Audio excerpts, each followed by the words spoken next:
ನೋಡಿ, ಉಪವಾಸ ಇದ್ದು ಸತ್ತರೂ ಪರವಾಗಿಲ್ಲ. ಆದರೆ ಮಕ್ಕಳಲ್ಲಿ ಈ 3 ವಿಷಯಗಳ ಬಗ್ಗೆ ಎಂದಿಗೂ ನಂಬಿಕೆ ಇಡಬೇಡಿ. ಯಾಕಂದ್ರೆ ಈಗಿನ ಮಕ್ಕಳ ವ್ಯಕ್ತಿತ್ವವೇ ಬೇರೆ. ಈ ಕತೆ ಎಲ್ಲರಿಗೂ ಉತ್ತಮವಾದ ದಾರಿದೀಪವಾಗಿದೆ. ಆದರೆ ಈ 3 ವಿಷಯದ ಬಗ್ಗೆ ಎಂದಿಗೂ ನಂಬಿಕೆ ಭರವಸೆ ಇಡಬಾರದು. ಆ 3 ವಿಷಯಗಳು ಯಾವುವು ಎಂದು ತಿಳಿದುಕೊಳ್ಳೋಣ. ವಯಸ್ಸಾದ ಕಾಲದಲ್ಲಿ ನಮ್ಮ ಮಕ್ಕಳಲ್ಲಿ ಅಂತಹ ವಿಷಯಗಳ ಬಗ್ಗೆ ಏಕೆ ಭರವಸೆ ಇಡಬಾರದು ಎಂದು ಈ ಸುಂದರವಾದ ಕಥೆಯ ಮೂಲಕ ತಿಳಿದುಕೊಳ್ಳೋಣ. ಒಂದು ಹಳ್ಳಿಯ ಮರದಲ್ಲಿ ಪಾರಿವಾಳ ದಂಪತಿಗಳು ವಾಸವಿದ್ರು. ಒಂದು ಮರದಲ್ಲಿ ಗೂಡನ್ನು ಕಟ್ಟಿಕೊಂಡು ಜೋಡಿ ಪಾರಿವಾಳಗಳು ಖುಷಿ ಖುಷಿಯಿಂದ ವಾಸ ಮಾಡುತ್ತಿದ್ರು. ಒಂದು ದಿನ ನಡೆದ ಘಟನೆ, ಪಾರಿವಾಳ ಹೆಂಡತಿ ಗರ್ಭಿಣಿಯಾದಳು. ಆಗ ಅವಳು ತನ್ನ ಗಂಡನಲ್ಲಿ ಹೇಳಿದಳು, ಹೇ ಸ್ವಾಮಿ, ದೇವರ ದಯೆಯಿಂದ ಇಂದು ನಾನು ಗರ್ಭವತಿಯಾಗಿದ್ದೇನೆ ಎಂದು. ತನ್ನ ಹೆಂಡತಿಯ ಮಾತನ್ನು ಕೇಳಿ ಗಂಡು ಪಾರಿವಾಳ ತುಂಬ ಸಂತೋಷದಿಂದ ಹೇಳಿತು, ನಾವೀಗ ತಂದೆ ತಾಯಿಗಳಾಗುತ್ತಿದ್ದೇವೆ. ಇದು ತುಂಬ ಖುಷಿಯ ಸಮಾಚಾರವಾಗಿದೆ. ಪಾರಿವಾಳವು ತನ್ನ ಪತ್ನಿಯನ್ನು ತುಂಬ ಚೆನ್ನಾಗಿ ನೋಡಿಕೊಳ್ಳುತ್ತಿತ್ತು. ತನ್ನ ಹೆಂಡತಿ ಗರ್ಭವತಿ ಎಂದು ತಿಳಿದ ತಕ್ಷಣ ಗಂಡು ಪಾರಿವಾಳ ಹೆಣ್ಣು ಪಾರಿವಾಳವನ್ನು ತುಂಬ ಚೆನ್ನಾಗಿ ನೋಡಿಕೊಳ್ಳತೊಡಗಿತು. ಪ್ರತಿದಿನ ಅದಕ್ಕೆ ಕಾಳುಗಳು ಮತ್ತು ನೀರನ್ನು ಗೂಡಿಗೆ ತಂದು ಕೊಡುತ್ತಿತ್ತು.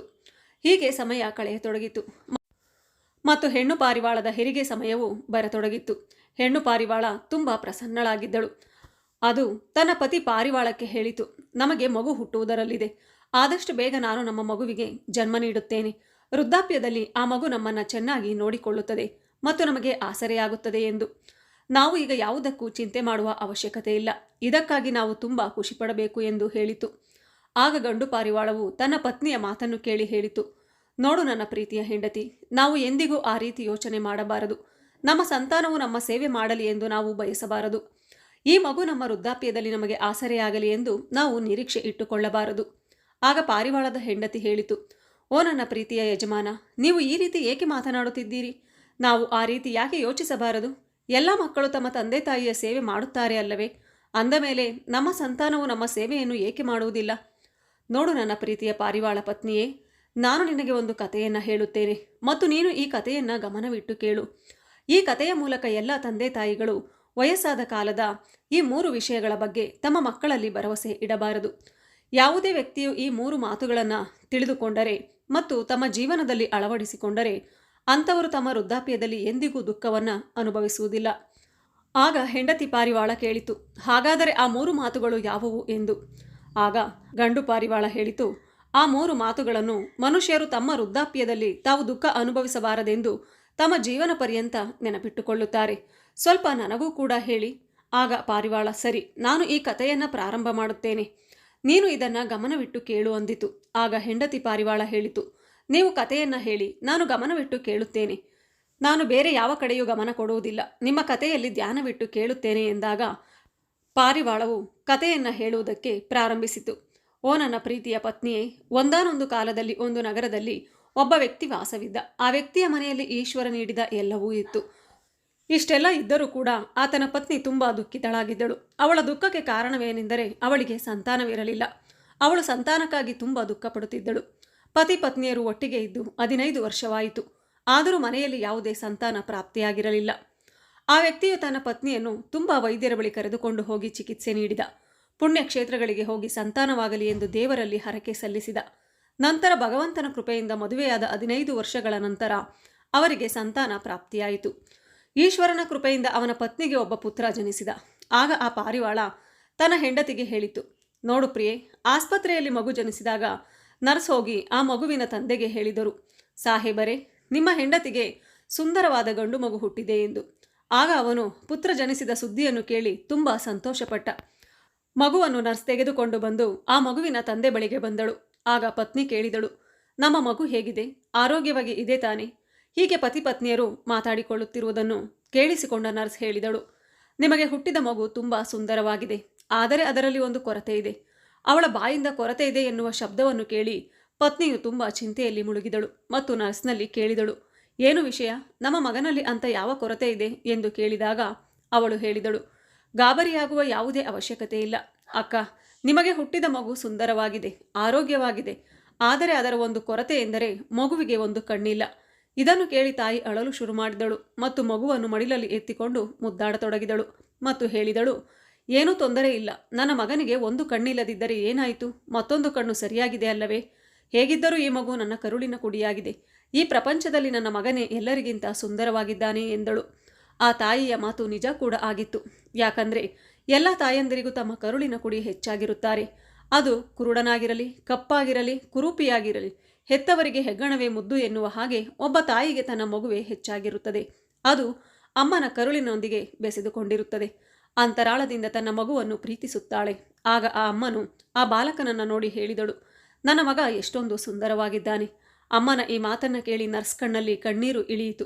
ಆಗ ಅವಳು ಯೋಚಿಸತೊಡಗಿದಳು, ಓ ದೇವರೇ, ಒಂದು ವೇಳೆ ನೀನು ಈ ದಂಪತಿಗಳಿಗೆ ಸಂತಾನ ಭಾಗ್ಯ ಕರುಣಿಸಿದ್ದೀಯಾ ಎಂದ ಮೇಲೆ ಕುರುಡು ಮಗುವನ್ನು ಹೇಗೆ ಕರುಣಿಸಿದೆ? 2 ಕಣ್ಣುಗಳನ್ನು ಹೊಂದಿರುವ ಮಗುವನ್ನು ನೀಡಿದ್ದರೆ ಏನಾಗುತ್ತಿತ್ತು ಎಂದಳು. ಇದನ್ನು ಕೇಳಿ ಅಮ್ಮ ಹೇಳಿದಳು, ಏನೂ ತೊಂದರೆ ಇಲ್ಲ. ಹೇಗಿದ್ದರೂ ಇವನು ನನ್ನ ಮಗನೇ. ಇನ್ನೊಂದು ಕಣ್ಣು ಅವನಿಗೆ ಇದ್ದಿದ್ದರೆ ಇನ್ನೂ ಚೆನ್ನಾಗಿರುತ್ತಿತ್ತು.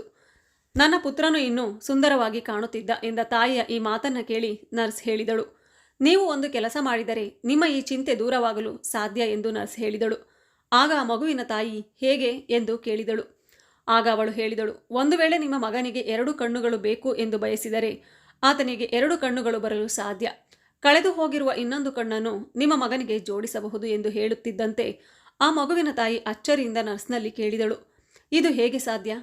ನನಗೆ ಇದರ ಬಗ್ಗೆ ಸರಿಯಾಗಿ ಮಾಹಿತಿ ನೀಡು ಎಂದಾಗ ಆ ನರ್ಸ್ ಹೇಳಿದಳು, ನೀವಿಬ್ಬರು ತಂದೆ ತಾಯಿಗಳಲ್ಲಿ ಯಾರೊಬ್ಬರಾದರೂ ನಿಮ್ಮ ಒಂದು ಕಣ್ಣನ್ನು ನಿಮ್ಮ ಮಗನಿಗೆ ದಾನ ನೀಡಿದರೆ ಅದರಿಂದಾಗಿ ನಿಮ್ಮ ಮಗನ 2 ಕಣ್ಣುಗಳು ಸರಿಯಾಗುತ್ತವೆ. ಈ ಮಾತುಗಳನ್ನು ಕೇಳಿದ ಅವಳ ಗಂಡ ಹೇಳಿದನು, ಏನೂ ತೊಂದರೆ ಇಲ್ಲ. ಅಂದ ಮೇಲೆ ನಮ್ಮ ಮಗನು ಒಂದು ಕಣ್ಣಿನಿಂದ ಇಡೀ ಪ್ರಪಂಚವನ್ನು ನೋಡಲು ಸಾಧ್ಯವಾಗುತ್ತದೆ ಅಲ್ಲವೇ? ಇನ್ನೊಂದು ಕಣ್ಣು ಈತನಿಗೆ ಜೋಡಿಸುವ ಅವಶ್ಯಕತೆ ಇಲ್ಲ. ನಮ್ಮ ಮಗ ಹೇಗಿದ್ದರೂ ಚೆನ್ನಾಗಿದ್ದಾನೆ. ನಾನು ನನ್ನ ಮತ್ತೊಂದು ಕಣ್ಣನ್ನು ದಾನ ಮಾಡಲು ಸಾಧ್ಯವಿಲ್ಲ. ಏಕೆಂದರೆ ನನ್ನ ಮನೆಯಲ್ಲಿ ನಾನು ಕಷ್ಟಪಟ್ಟು ದುಡಿದರೆ ಮಾತ್ರ ನಡೆಯುತ್ತದೆ. ನನಗೆ ಒಂದು ಕಣ್ಣು ಇಲ್ಲದಿದ್ದರೆ ಹೇಗೆ ನಾನು ನನ್ನ ಪರಿವಾರವನ್ನು ಸಾಕಿ ಸಲಹಬಲ್ಲೆ? ಹೇಗೆ ಈ ಮಗುವಿನ ಖರ್ಚು ವೆಚ್ಚಗಳನ್ನು ಭರಿಸಬಲ್ಲೆ? ಈ ಮಗುವಿನ ಪಾಲನೆ ಪೋಷಣೆಯನ್ನು ಹೇಗೆ ಮಾಡಬಲ್ಲೆ? ನನ್ನ 2 ಕಣ್ಣುಗಳು ಸರಿ ಇದ್ದರೆ ಮಾತ್ರ ನಾನು ಈ ಎಲ್ಲ ಜವಾಬ್ದಾರಿಯನ್ನು ನಿಭಾಯಿಸುತ್ತೇನೆ. ನನ್ನ ಮಗ ಹಾಗೂ ಹೆಂಡತಿಯನ್ನು ನೋಡಿಕೊಳ್ಳುವ ಜವಾಬ್ದಾರಿ ನನ್ನ ಹೆಗಲ ಮೇಲಿದೆ. ಮತ್ತು ನನ್ನ ಪುತ್ರನ ಒಂದು ಕಣ್ಣಿನ ಕುರುಡುತನದ ಬಗ್ಗೆ ಹೇಳಬೇಕೆಂದರೆ ಇದು ಪರಮಾತ್ಮನ ಕೃಪೆಯಾಗಿದೆ. ಈಶ್ವರನು ನನ್ನ ಪುತ್ರನನ್ನು ಈ ಲೋಕಕ್ಕೆ ಹೇಗೆ ಕಳಿಸಿದ್ದಾನೆ ಹಾಗೆ ಅವನು ಇಲ್ಲಿ ಜೀವನವನ್ನು ಸಾಗಿಸಲಿ.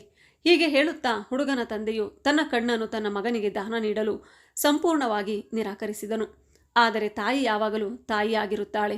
ಆಗ ಅವಳು ಹೇಳಿದಳು, ನನ್ನ ಮಗನಿಗೆ ನನ್ನ ಕಣ್ಣುಗಳನ್ನು ಜೋಡಿಸಬಹುದು ಎಂದಾದರೆ ನಾನು ನನ್ನ ಕಣ್ಣನ್ನು ದಾನ ನೀಡಲು ತಯಾರಿದ್ದೇನೆ. ಇದು ನನ್ನ ಜವಾಬ್ದಾರಿಯಾಗಿದೆ. ನಾನಂತೂ ಯಾವಾಗಲೂ ಮನೆಯಲ್ಲಿ ಇರುತ್ತೇನೆ. ಆದ್ದರಿಂದ ನಾನು ನನ್ನ ಒಂದು ಕಣ್ಣನ್ನು ನನ್ನ ಮಗನಿಗೆ ನೀಡಲು ಇಚ್ಛಿಸುತ್ತೇನೆ ಎಂದಳು. ಪತ್ನಿಯ ಮಾತನ್ನು ಕೇಳಿ ಗಂಡ ತನ್ನ ಹೆಂಡತಿಗೆ ಹೇಳಿದ, ಏನು, ನೀನು ಈ ರೀತಿಯಲ್ಲಿ ಒಂದು ಕಣ್ಣಿಲ್ಲದ ಕುರುಡಿಯಾಗುತ್ತೀಯಾ ಎಂದು ಕೇಳಿದಾಗ ಅವನ ಹೆಂಡತಿ ಹೇಳಿದಳು, ಇದಕ್ಕೆ ನನ್ನ ಒಪ್ಪಿಗೆ ಇದೆ. ನನ್ನ ಒಂದು ಕಣ್ಣು ಹೋದರೂ ತೊಂದರೆ ಇಲ್ಲ. ಆದರೆ ನನ್ನ ಮಗುವನ್ನು ಒಂದು ಕಣ್ಣು ಕುರುಡನಾಗಿ ನೋಡಲು ನನ್ನಿಂದ ಸಾಧ್ಯವಿಲ್ಲ. ನನ್ನ ಒಂದು ಕಣ್ಣು ತೆಗೆದು ಆ ಕಣ್ಣನ್ನು ನನ್ನ ಮಗನಿಗೆ ಜೋಡಿಸಿ ನನ್ನ ಮಗನಿಗೆ 2 ಕಣ್ಣುಗಳು ಇದ್ದರೆ ಅವನು ಎಷ್ಟೊಂದು ಸುಂದರವಾಗಿ ಕಾಣಬಹುದು. ನಾನು ನನ್ನ ಮಗನಿಗೆ ಒಂದು ಕಣ್ಣನ್ನು ದಾನವಾಗಿ ನೀಡಲು ಬಯಸಿದ್ದೇನೆ ಎಂದಳು. ಅದರಂತೆ ಆ ತಾಯಿಯ ಒಂದು ಕಣ್ಣನ್ನು ತೆಗೆದು ಅವಳ ಮಗನಿಗೆ ಹಾಕಲಾಯಿತು. ಈ ರೀತಿಯಲ್ಲಿ ತಾಯಿಯು ತನ್ನ ಒಂದು ಕಣ್ಣನ್ನು ಮಗನಿಗೆ ನೀಡಿದ ನಂತರ ಒಂದು ಕಣ್ಣಿನ ಕುರುಡಿಯಾದಳು. ಆ ನಂತರ ಪಾರಿವಾಳವು ತನ್ನ ಪತ್ನಿಯಲ್ಲಿ ಕಥೆಯನ್ನು ಮುಂದುವರಿಸುತ್ತಾ ಹೇಳಿತು, ನೋಡು ಪ್ರಿಯೆ, ಕೆಲವು ದಿನಗಳವರೆಗೆ ಅವರು ಆಸ್ಪತ್ರೆಯಲ್ಲೇ ಇದ್ದರು. ಅಮ್ಮ ಮಗ ಇಬ್ಬರು ಚೇತರಿಸಿಕೊಂಡ ನಂತರ ಮನೆಗೆ ಮರಳಿದರು. ಈ ರೀತಿಯಲ್ಲಿ ಆ ಮಗುವಿನ ತಂದೆ ತನ್ನ ಮಗ ಹಾಗೂ ಪತ್ನಿಯನ್ನು ಕರೆದುಕೊಂಡು ಮನೆಗೆ ಬಂದ. ಈಗ ಪತಿ ಪತ್ನಿ ಇಬ್ಬರು ಸೇರಿ ತಮ್ಮ ಮಗನ ಪಾಲನೆ ಪೋಷಣೆಯನ್ನು ಮಾಡತೊಡಗಿದರು. ಮಗುವಿನ ಪಾಲನೆ ಪೋಷಣೆ ಮಾಡುತ್ತಾ 5 ವರ್ಷಗಳು ಕಳೆದವು. ಎಲ್ಲವೂ ಚೆನ್ನಾಗಿ ನಡೆಯುತ್ತಿತ್ತು. ಒಂದು ದಿನ ಎಂತಹ ದುಸ್ಥಿತಿ ಒದಗಿ ಬರುತ್ತದೆ ಎಂದರೆ ಆ ಮಗುವಿನ ತಂದೆ ಒಂದು ದುರ್ಘಟನೆಯಲ್ಲಿ ತೀರಿಕೊಂಡ. ತನ್ನ ಗಂಡನ ಸಾವಾಯಿತು ಎಂದು ತಿಳಿದ ತಕ್ಷಣ ಅವಳು ಎದೆಬಡಿದುಕೊಂಡು, ನನ್ನ ಮಗನಿಗೆ ಈಗಷ್ಟೇ 5 ವರ್ಷವಾಗಿದೆ. ನಮ್ಮ ಮನೆಯಲ್ಲಿ ದುಡಿಯುವವರು ನನ್ನ ಗಂಡ ಒಬ್ಬರೇ ಆಗಿದ್ದರು. ಈಗ ಅವರು ಕೂಡ ನನ್ನನ್ನು ಬಿಟ್ಟು ಹೊರಟು ಹೋದರು. ಈಗ ನಾನು ನನ್ನ ಮಗುವಿನ ಪಾಲನೆ ಪೋಷಣೆಯನ್ನು ಹೇಗೆ ಮಾಡಲಿ? ಇದನ್ನು ಯೋಚಿಸುತ್ತಾ ಅವನ ಹೆಂಡತಿ ಬಿಕ್ಕಿ ಬಿಕ್ಕಿ ಅಳುತ್ತಲೇ ಇದ್ದಳು. ಅವಳು ಜೋರಾಗಿ ಅಳುತ್ತಿರುವುದನ್ನು ಕೇಳಿ ಅಕ್ಕಪಕ್ಕದ ಜನರು ಅಲ್ಲಿಗೆ ಬಂದರು ಮತ್ತು ಅಸಹಾಯಕ ಅಮ್ಮನಿಗೆ ತಿಳಿ ಹೇಳತೊಡಗಿದರು ಮತ್ತು ಅವಳಿಗೆ ಧೈರ್ಯ ತಂದುಕೊಳ್ಳಲು ಹೇಳಿದರು. ಅವಳಿಗೆ ಹಾಗೂ ಹೀಗೂ ಸಮಾಧಾನಪಡಿಸಿ ಆ ವ್ಯಕ್ತಿ ಅಂತ್ಯ ಸಂಸ್ಕಾರವನ್ನು ಮುಗಿಸಿದರು. ಈ ಪ್ರಕಾರದಲ್ಲಿ ಒಬ್ಬಳು ಅಸಹಾಯಕ ತಾಯಿಯು ತನ್ನ 5 ವರ್ಷದ ಮಗನೊಂದಿಗೆ ಜೀವನವನ್ನು ನಡೆಸತೊಡಗಿದಳು. ಮನೆಯಲ್ಲಿ ಕೂಡಿಟ್ಟ ಹಣವೆಲ್ಲವೂ ಮೊದಲೇ ಖರ್ಚಾಗಿ ಹೋಗಿತ್ತು ಮತ್ತು ಉಳಿದ ಅಲ್ಪ ಸ್ವಲ್ಪ ಹಣವೂ ಕೂಡ ಅವಳ ಪತಿಯ ಅಂತ್ಯ ಸಂಸ್ಕಾರಕ್ಕೆ ಖರ್ಚಾಗಿತ್ತು. ಈಗ ಅವಳು ಮತ್ತೊಬ್ಬರ ಮನೆಯಲ್ಲಿ ಕಸ ಗುಡಿಸುವುದು, ಪಾತ್ರೆ ತೊಳೆಯುವ ಕೆಲಸವನ್ನು ಮಾಡಲು ಶುರು ಮಾಡಿದಳು ಮತ್ತು ತನ್ನ ಮಗನ ಪಾಲನೆ ಪೋಷಣೆಯನ್ನು ಸರಿಯಾಗಿ ಮಾಡತೊಡಗಿದಳು.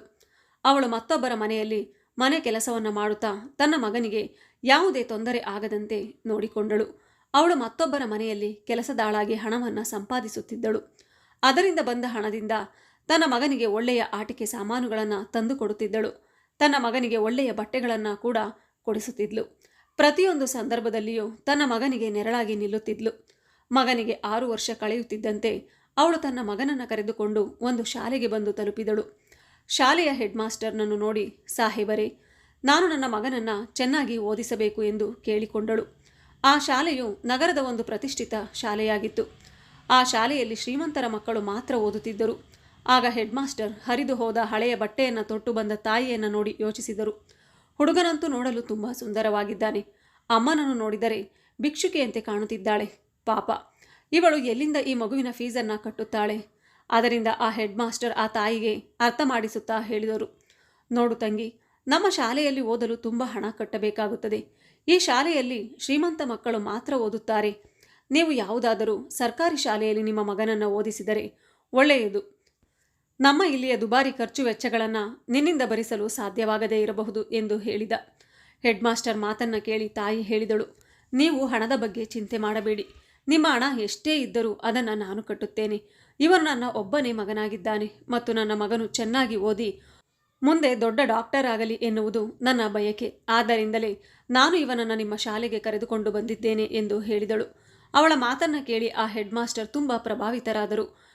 ಮಗುವಿನ ತಾಯಿಯಲ್ಲಿ ಹೇಳಿದರು, ಸರಿ ತಂಗಿ, ನೀನು ಹಠ ಮಾಡುತ್ತಿದ್ದೀಯಾ ಎಂದ ಮೇಲೆ ನಾವು ನಿನ್ನ ಮಗನಿಗೆ ಈ ಶಾಲೆಯಲ್ಲಿ ಅಡ್ಮಿಷನ್ ಮಾಡಿಕೊಳ್ಳುತ್ತೇವೆ ಎಂದರು. ಆಗ ಆ ಹುಡುಗ ಪ್ರತಿದಿನ ಓದಲು ಶಾಲೆಗೆ ಹೋಗಲು ಶುರು ಮಾಡಿದನು. ಅವನ ತಾಯಿ ಇದಕ್ಕೂ ಮೊದಲು 5 ಮನೆಗಳಲ್ಲಿ ಮಾತ್ರ ಕೆಲಸ ಮಾಡುತ್ತಿದ್ಲು. ಈಗ ತನ್ನ ಮಗನ ವಿದ್ಯಾಭ್ಯಾಸದ ಕಾರಣದಿಂದಾಗಿ ಅವಳು 8 ಮನೆಗಳಲ್ಲಿ ಕೆಲಸ ಮಾಡಲು ಪ್ರಾರಂಭಿಸಿದ್ದಳು. ಆ ಎಲ್ಲ ಮನೆಗಳಲ್ಲಿ ಕಸ ಗುಡಿಸಿ, ಪಾತ್ರೆ ತೊಳೆದು ತನ್ನ ಮಗನಿಗೆ ವಿದ್ಯಾಭ್ಯಾಸ ಕೊಡಿಸುತ್ತಿದ್ದಳು.